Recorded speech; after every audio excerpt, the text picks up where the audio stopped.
రాజుగారిది ఒక రకమైన ధైర్యం అనుకుంటే ఏదైనా అంటే చేసేస్తా అంటారు. అవును. మీరు దానికి రెండింతలుగా అప్పుడెందుకు చేయడం ఇప్పుడే చేయడం అనేది అంటే ఎందుకు రాజకీయాలన్నా అంత మక్కువ మీకు? జగన్మోహన్ రెడ్డి గారు అన్నా రాజకీయాలన్నా ప్రజాసేవ అన్నా ఎందుకు అంత మక్కువ? ఏదైనా చేద్దాం అనుకున్నప్పుడు దానికి ఏది మంచిది అని ఆలోచిస్తే ఆయన నాకు ఇంటికి రాగానే ఇలా సుబ్బారెడ్డి గారి ఆఫీస్లో అనుకున్నాను, జగన్మోహన్ రెడ్డి గారు మళ్ళీ ముఖ్యమంత్రి అయితే నడుస్తాను అని. నడుస్తానంటే అది నాకేదో దేవుడికి లంచం, మనకి ఏంటంటే అలా అనిపించింది నాకు.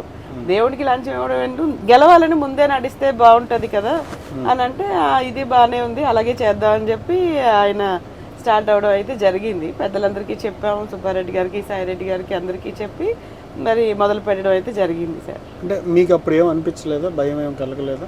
భయం అయితే వచ్చింది సార్, ఎందుకంటే చిన్నది కాదు కదా, ఇది ఒక సాహసమే. ప్రతి ఒక్కరు కూడా వచ్చి రాజుగారు ఏంటమ్మా అంత పెద్ద సాహసం చేస్తా ఉన్నారు, మళ్ళీ ఎప్పుడు ఎవరు చేయలేరు అని లోపలైతే భయం ఉంది.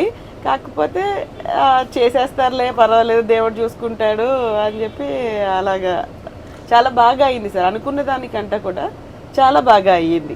అవును, ఇప్పుడు ఎందుకంటే ఆయనతో పాటు ఉన్న వాళ్ళందరూ కూడా చాలా చక్కగా నడుస్తూ ఒక టీం అందరూ కూడా డిసిప్లైన్డ్గా చాలా బాగా అవుతుంది సార్. మేము ముందైతే టెన్షన్ పడ్డాను కానీ అనుకున్న దానికంటే చాలా బాగా అయ్యేసరికి నాకు కూడా సరదా అనిపించింది, మేమే మిస్ అయ్యామని అనిపించింది.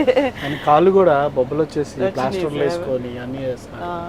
అంటే ఎంతవరకు మీరు కేర్ తీసుకున్నారు ఈ 43 డేస్లో?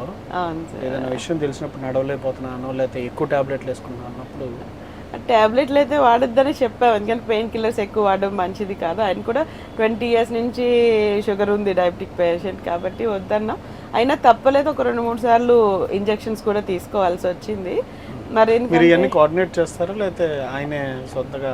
ప్రతి విషయం ఇద్దరు మాట్లాడుకుంటాం సార్. అసలు మాక్సిమం ఆల్టర్నేటివ్ డేస్ వచ్చాను సార్ విజయవాడ వరకు. విజయవాడ నుంచి వస్తే ఒక 2-3 రోజులు ఉండిపోవడం, మళ్ళీ ఊర్లో ఒక 2 రోజులు ఉండడం అలా జరిగింది. ఇంక లాస్ట్ 1 week ఏంటంటే దూరం కదా, ఇంక మళ్ళీ వెళ్ళకుండా ఇంక 1 week అంతా ఉండిపోదా అని చెప్పి వచ్చేసాం.